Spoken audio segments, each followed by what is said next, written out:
Il est tombé à la renverse sur la table en fer forgé. L'été suivant est arrivé et, avec le début des vacances, il était en train de me parler de la vie d'Isaac Newton. Tu reviendras me voir ? Histoire que la France entière puisse le reconnaître et s'apitoyer sur son sort. Alors soit tu continues à être distant avec moi... Comme le cours de maths. Je m'ennuyais. J'étais remplie d'une énergie qui pouvait m'emmener ailleurs et me faire accomplir des miracles.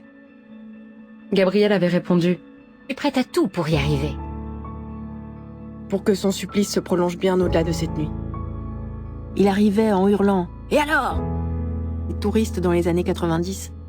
Et je t'enverrai mes premières photos par mail si tu veux. À quoi bon se complaire dans sa douleur?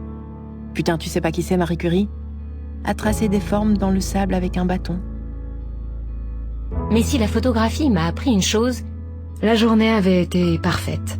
Donne l'image d'un gros bonhomme chauve assis derrière un bureau imposant en bois sombre à suçoter un cigare. Je l'embrasse longuement. Descend l'escalier, attrape le minimum vital, clé de voiture, portefeuille, téléphone, et part. Pour autant, On va faire des mini-reportages sur sa vie avant le jeu, interviewer des proches qu'il adore.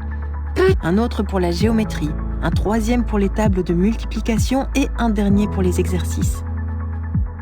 Il y avait juste un peu plus de bazar. Il ne comprend pas que les clients m'engagent justement pour ces photos convenues.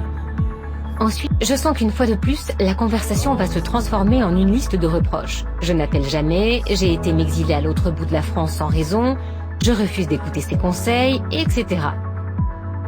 quand je rentre en fin de journée, Gabriel ne s'était pas inquiété, il n'avait de toute façon aucune raison de le faire. je vais survivre, Chloé. Ma mère ne travaillait pas, avant de disparaître. Il y avait cette fille dans ma classe. Je ne sais pas. Gabriel commande un coca et un thé Earl Grey. Et une vieille photo d'identité de Gabriel. Et je suis désolée, sincèrement. Je suis tombée sur des cailloux. À l'école, ma gourmandise d'apprendre était brimée. Est-ce que la police peut mettre une fillette en prison parce qu'elle a demandé de la chantilly sur sa glace? Sur cette chanson-là en particulier. Qu'il n'aurait pas pu la sauver. Que je ne voulais pas en salir une autre. Non, il ne disait pas. Il ordonnait. Oui, bien sûr, tu as raison. Mettre les écouteurs de mon MP3 au volume le plus fort et laisser mes jambes avaler les kilomètres les uns après les autres. Sprinter sur Stromae, ralentir sur Radiohead, tenir sur Christine